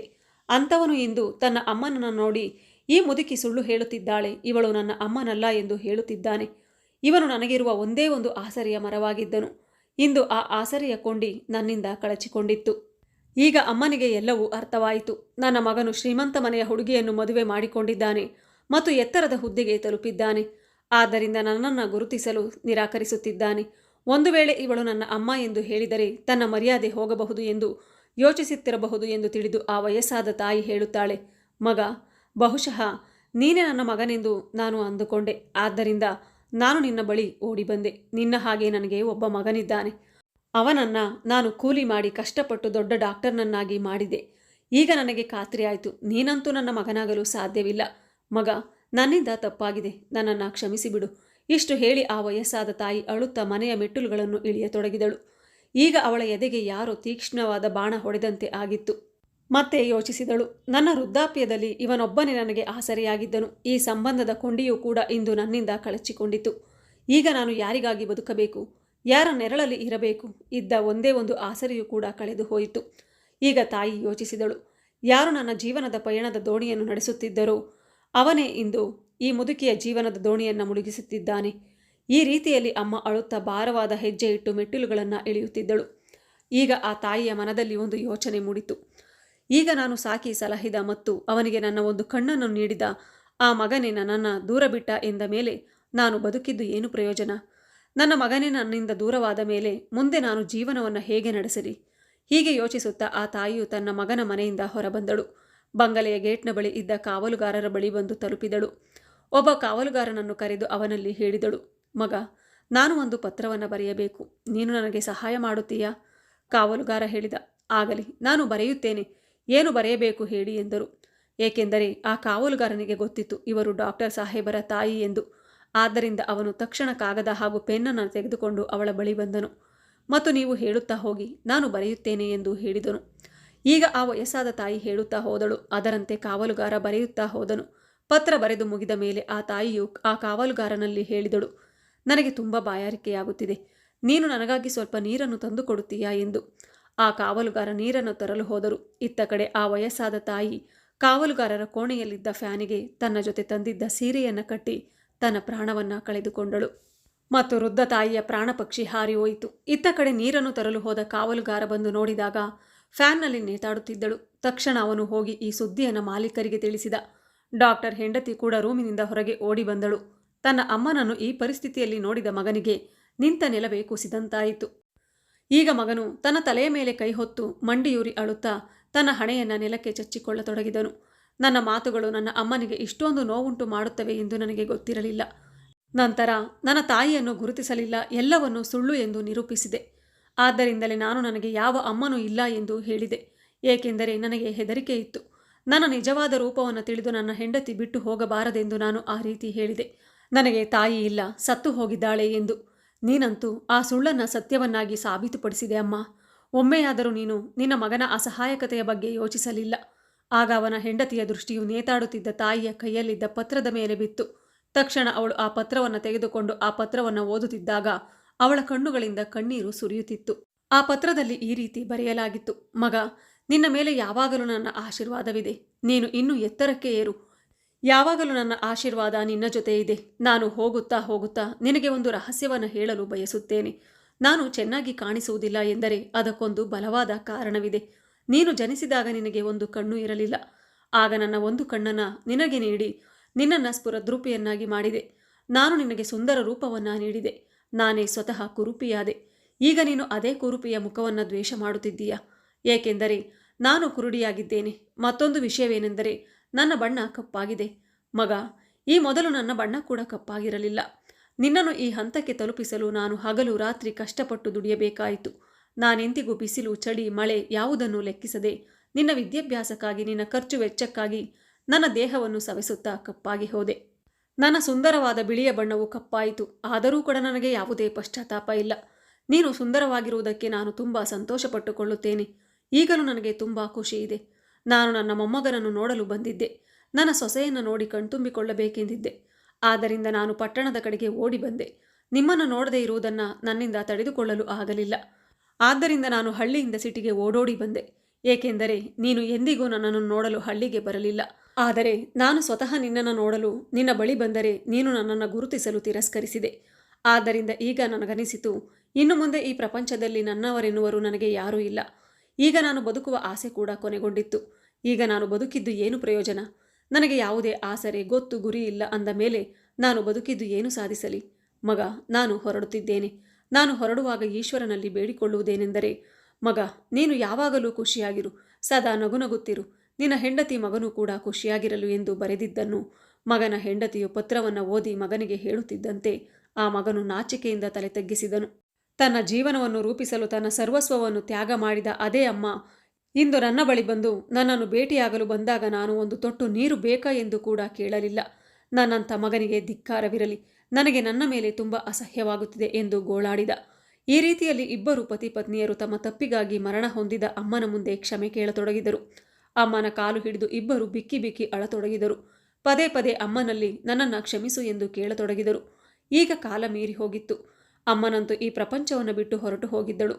ಅವರ ಕ್ಷಮೆಯನ್ನು ಕೇಳಲು ಅವಳು ಈ ಲೋಕದಲ್ಲಿ ಇರಲಿಲ್ಲ. ಅವರಿಂದ ತುಂಬ ದೂರ ಹೊರಟು ಹೋಗಿದ್ದಳು. ಅವಳು ಮರಳಿ ಬಾರದ ಲೋಕಕ್ಕೆ ಹೊರಟು ಹೋಗಿದ್ದು ಈಗ ಡಾಕ್ಟರ್ ಸಾಹೇಬರ ಜೀವನದಲ್ಲಿ ಕೇವಲ ಪಶ್ಚಾತ್ತಾಪ ಮಾತ್ರ ಉಳಿದಿತ್ತು. ಮತ್ತು ಯೋಚಿಸತೊಡಗಿದರು, ಈ ಪ್ರಪಂಚ ಹೇಗಿದೆ? ಯಾರ ಜೀವನದಲ್ಲಿ ಅಮ್ಮ ಇರುವುದಿಲ್ಲವೋ ಅವರು ಅಮ್ಮ ಇಲ್ಲ ಎಂದು ಅಮ್ಮನಿಗಾಗಿ ಕೊರಗುತ್ತಾರೆ. ಯಾರ ಜೀವನದಲ್ಲಿ ಅಮ್ಮ ಇರುತ್ತಾಳೋ ಅವರ ಮಕ್ಕಳು ಅಮ್ಮನನ್ನು ಸರಿಯಾಗಿ ನೋಡಿಕೊಳ್ಳುವುದಿಲ್ಲ ಎಂದು ಯೋಚಿಸುತ್ತಾ ಪಶ್ಚಾತ್ತಾಪದ ಅಗ್ನಿಯಲ್ಲಿ ಬೇಯುತ್ತಿದ್ದರು. ಆದರೆ ಮಗನಿಗೆ ತಾಯಿಯ ತ್ಯಾಗ ಮತ್ತು ನಿರ್ಲಕ್ಷ್ಯದ ನೆನಪು ಜೀವನದುದ್ದಕ್ಕೂ ಕಾಡಿತು. ಕತೆ ಮುಗಿದ ನಂತರ ಗಂಡು ಪಾರಿವಾಳ ತನ್ನ ಹೆಂಡತಿಗೆ ಹೇಳಿತು, ನೋಡು ಪ್ರಿಯೆ, ಈ ಕಥೆಯ ಮೂಲಕ ನಾನು ನಿನಗೆ ಹೇಳಲು ಬಯಸಿದ 3 ವಿಷಯಗಳು ಇವು. 1. ಮಕ್ಕಳಿಂದ ಪ್ರೀತಿ ಮತ್ತು ಕಾಳಜಿಯನ್ನು ನಿರೀಕ್ಷಿಸಬೇಡಿ. ಮಕ್ಕಳನ್ನು ಪ್ರೀತಿಸಿ, ಕಾಳಜಿ ಮಾಡಿ, ಆದರೆ ಅವರೇ ವೃದ್ಧಾಪ್ಯದಲ್ಲಿ ನಮ್ಮನ್ನು ನೋಡಿಕೊಳ್ಳುತ್ತಾರೆ ಎಂದು ನಿರೀಕ್ಷಿಸಬೇಡಿ. ನಿಮ್ಮನ್ನು ಪ್ರೀತಿಸಲು ಅವರು ಸಿದ್ಧರಾಗಿರಲಿ ಅಥವಾ ಇಲ್ಲದಿರಲಿ, ನಿಮ್ಮ ಕರ್ತವ್ಯವನ್ನು ನಿರ್ವಹಿಸಿ. 2. ನಿಮ್ಮ ಸಂಪಾದನೆಯನ್ನು ಮಕ್ಕಳಿಗಾಗಿ ಸಂಪೂರ್ಣವಾಗಿ ಖರ್ಚು ಮಾಡಬೇಡಿ. ಮಕ್ಕಳ ಶಿಕ್ಷಣ, ಆರೋಗ್ಯಕ್ಕಾಗಿ ಖರ್ಚು ಮಾಡುವುದು ಮುಖ್ಯ. ಆದರೆ ನಿಮ್ಮ ವೃದ್ಧಾಪ್ಯಕ್ಕಾಗಿ ಸ್ವಲ್ಪ ಹಣವನ್ನು ಉಳಿತಾಯ ಮಾಡಿ. ಯಾವುದೇ ಸಂದರ್ಭದಲ್ಲಿಯೂ ನೀವು ಯಾರಿಗೂ ಭಾರವಾಗದಂತೆ ನೋಡಿಕೊಳ್ಳಿ. 3. ವೃದ್ಧಾಪ್ಯದಲ್ಲಿ ಮಕ್ಕಳ ಮೇಲೆ ಅವಲಂಬಿತರಾಗಬೇಡಿ. ಸ್ವತಂತ್ರವಾಗಿ ಬದುಕಲು ಕಲಿಯಿರಿ. ನಿಮ್ಮ ಸ್ವಂತ ಖುಷಿ, ಸಂತೋಷಕ್ಕಾಗಿ ಕೆಲಸ ಮಾಡಿ. ಮಕ್ಕಳು ಜೊತೆಗಿದ್ದರೆ ಉತ್ತಮ, ಇಲ್ಲವಾದರೆ ನೀವೇ ನಿಮ್ಮ ದಾರಿಯನ್ನು ಕಂಡುಕೊಳ್ಳಿ. ಈ 3 ವಿಷಯಗಳನ್ನು ಮನುಷ್ಯರು ತಮ್ಮ ಜೀವನದಲ್ಲಿ ಅಳವಡಿಸಿಕೊಂಡರೆ ಅವರು ಎಂದಿಗೂ ವೃದ್ಧಾಪ್ಯದಲ್ಲಿ ದುಃಖವನ್ನು ಅನುಭವಿಸುವುದಿಲ್ಲ ಎಂದು ಪಾರಿವಾಳ ಹೇಳಿತು. ಸ್ನೇಹಿತರೆ, ಈ ಕಥೆಯ ಬಗ್ಗೆ ನಿಮ್ಮ ಅನಿಸಿಕೆ ಏನು ಎನ್ನುವುದನ್ನು ನನಗೆ ಕಮೆಂಟ್ ಮೂಲಕ ತಿಳಿಸಿ.